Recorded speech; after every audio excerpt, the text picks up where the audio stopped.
Good morning, India. Welcome to News This Week on Spirits TV. I am Shalini Kumar with the latest updates from the world of alcoholic beverages and hospitality.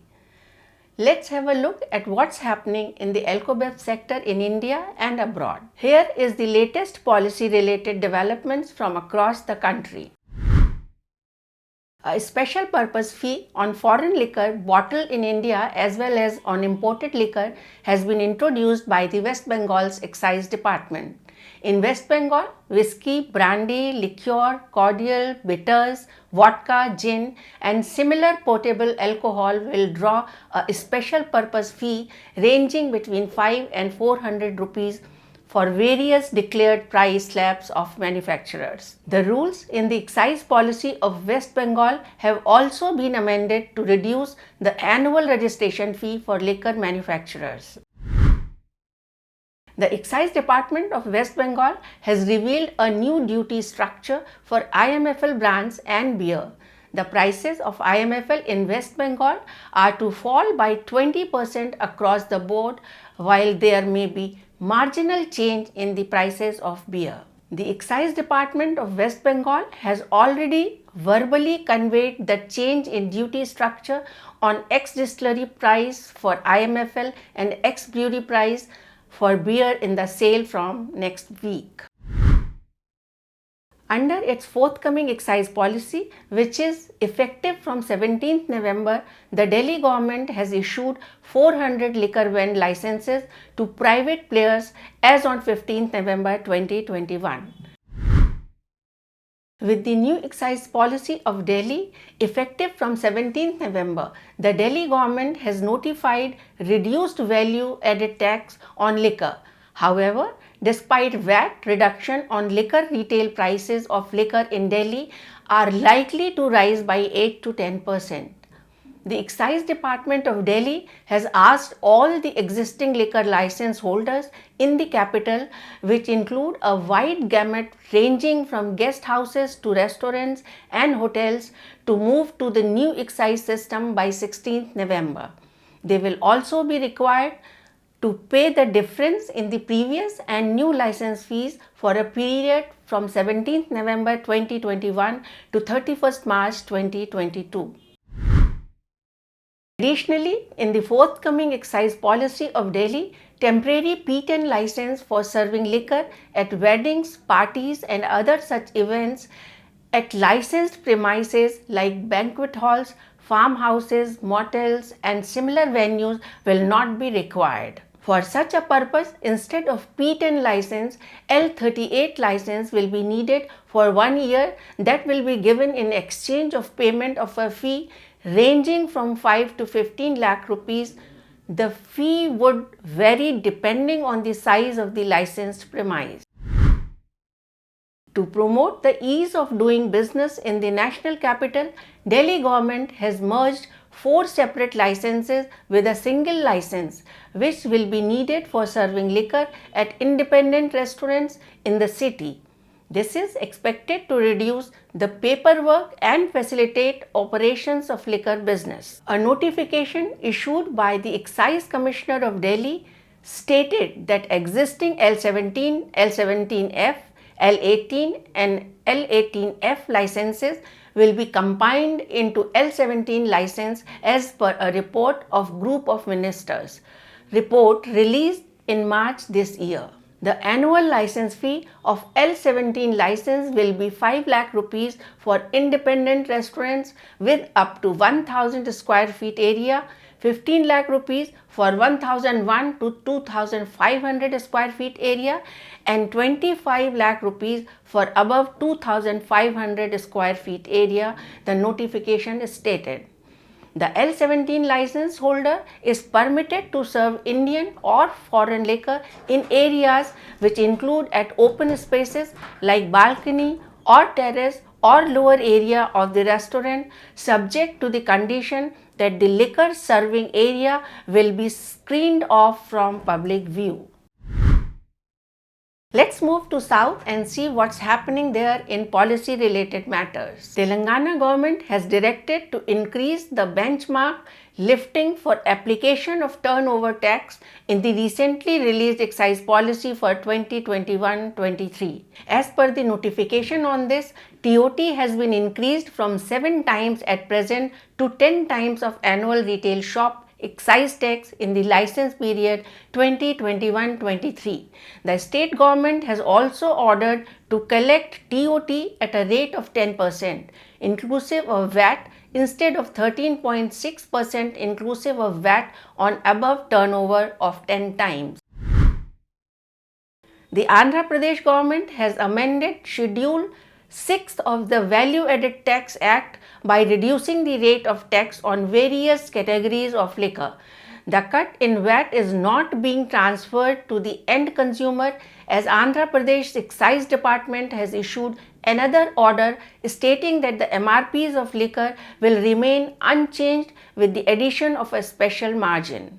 To bring about parity with the neighboring states, VAT slabs have been rationalized in AP, stated the government order. VAT, which was being levied at anywhere between 130% and 190% on different categories of liquor in AP, has now been reduced to the 35% to 60% range in the state. Now, let's have some legal updates.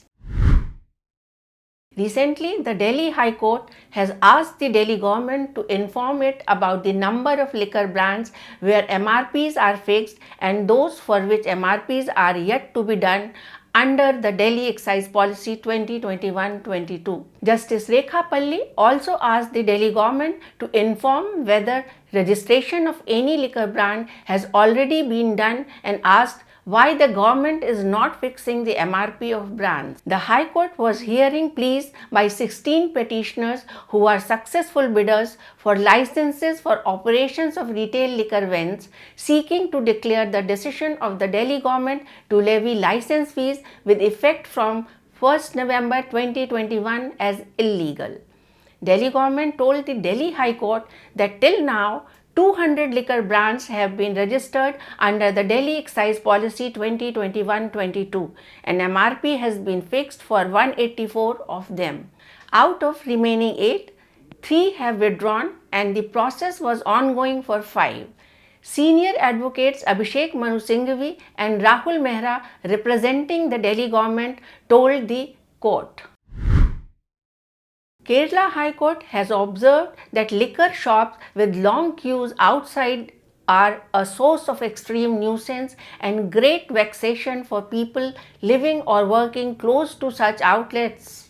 The court said that citizens who are not drinkers should be spared with antisocial scenario. The Excise Commissionerate and Kerala State-run Beverages Corporation told the court that sanctioning more liquor outlets could ease the pressure on the existing 306 licensed liquor shops in Kerala.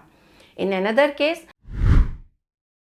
the Kerala High Court has said that only the smell of alcohol on a person is not sufficient enough proof to book him or her for being in a public place in an intoxicated manner. The petitioner, a village assistant, had challenged a case registered by Bedietka Police under Section 118 of the Kerala Police Act.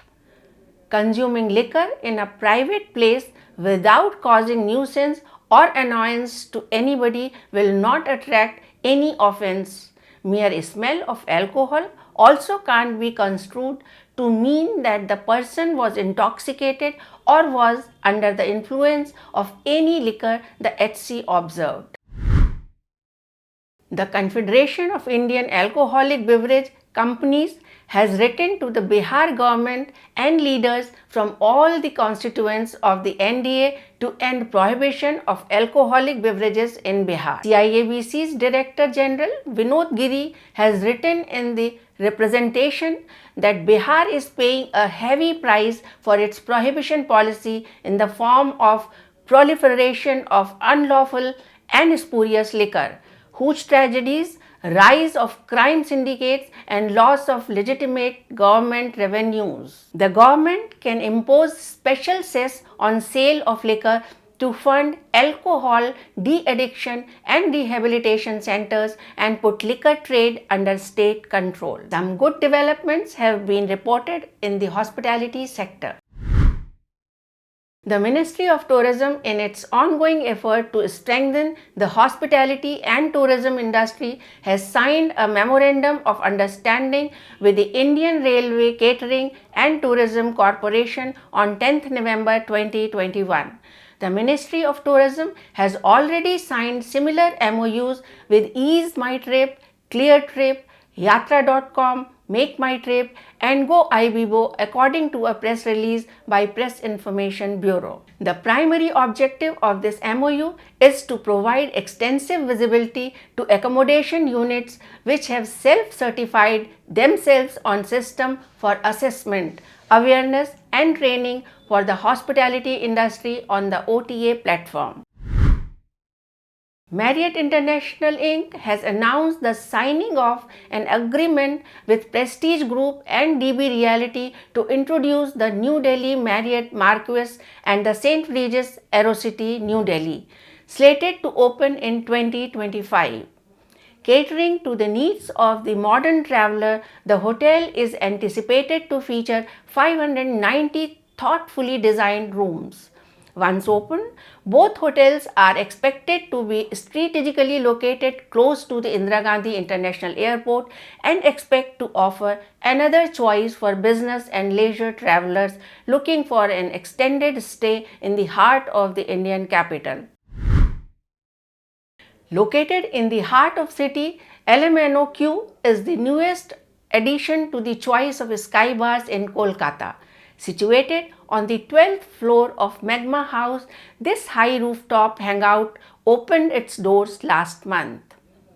Spread across 8,000 square feet plus the 150-seater space, including outdoor and indoor in the ever-buzzing Park Street, promises more than a delectable culinary selection and unique beverages, an impeccable panoramic view of the city's skyline and an exhilarating experience from the moment one steps in. The name LMNOQ is derived from the musical notes of the alphabet song, where P has been playfully removed and Q has been introduced. Let's have a look at the brands making headlines. 7th November, Delhi Duty Free achieved its highest ever spirit sale by value when a customer bought a bottle of the recently released Yamazaki 55-year-old for 45,69,000 rupees. The purchaser is a Singaporean citizen of Indian origin.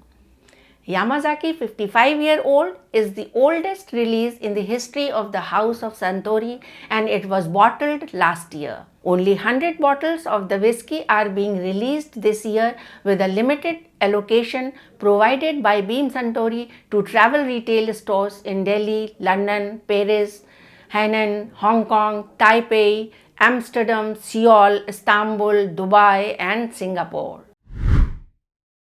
Diageo India has announced an addition to its Black Dog Scotch whisky brand, Black Dog Millard's Private Reserve 14-year-old, as a tribute to Black Dog's founder Sir Walter Millard.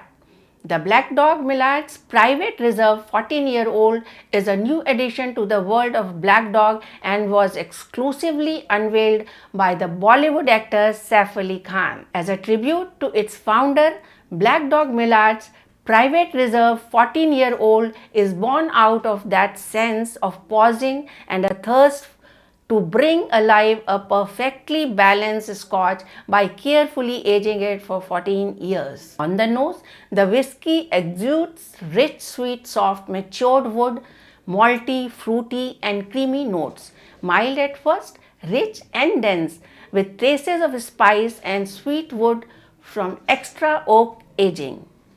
The taste of Black Dog Millard's Private Reserve 14-year-old reflects smooth with lightly toasty oak, which becomes mellower if water is added.